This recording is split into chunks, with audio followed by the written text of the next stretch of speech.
حضرت علی شیر خدا، فجر کا وقت تھا، ہاتھ میں چھڑی پکڑی تھی، 63 سال عمر مبارک تھی، کوفے کی جامع مسجد میں نماز پڑھانے آ رہے ہیں، ہر دروازے پہ دستک دیتے، اٹھو الصلاۃ خیر من النوم۔ رستے میں حضرت علی لوگوں کو جگاتے جگاتے آئے، جب مسجد کوفہ میں پہنچے تو ایک بدبخت خنجر چھپائے کھڑا تھا، اس نے حضرت علی رضی اللہ تعالیٰ عنہ کو خنجر مارا، وہ دوستانہ جو 10 سال کی عمر میں شروع ہوا تھا۔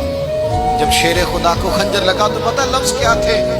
فزت برب الکعبہ، لوگوں رب کعبہ کی قسم میں کامیاب ہو گیا، میری زندگی دین کے کام آ گئی، میں کامیاب ہو گیا۔ حضرت علی کی داڑھی ساری لہو سے بھر گئی۔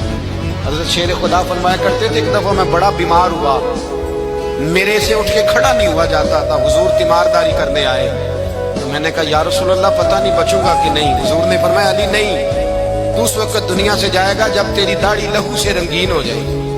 شیر خدا کہتے ہیں جب زخم لگا تو میں نے نیچے جھکا کر دیکھا تو داڑھی لہو سے بھری ہوئی ہے، میں نے کہا بس وہی کامیاب ہو گیا۔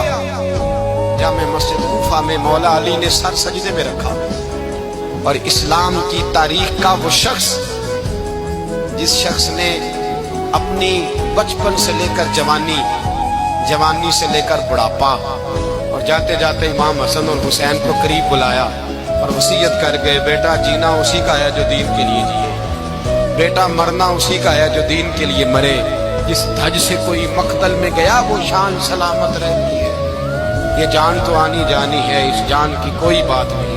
حضرت شیر خدا کرم اللہ تعالی وجہ الکریم خاتم الخلفاء تھے، ان پر خلافت اسلامیہ ختم ہوئی۔ حضرت علی رضی اللہ تعالیٰ عنہ جس دن وصال ہوا، آپ کے بیٹے کہتے ہیں اس رات مولا علی نے خزانے کا مال سارا ایک رات والے تقسیم کیا، اور پھر جس جگہ مال خزانہ ہوتا تھا وہاں 2 نفل پڑھ کے کہا اے اللہ میں نے تیرے بندوں کی امانت تیرے بندوں تک پہنچا دی ہے۔ زندگی دین کے نام کر کے وہ شیر رخصت ہوئے۔ 21 رمضان المبارک کی شام ڈھلی تو حضرت علی المرتضیٰ شیر خدا رخصت ہوئے۔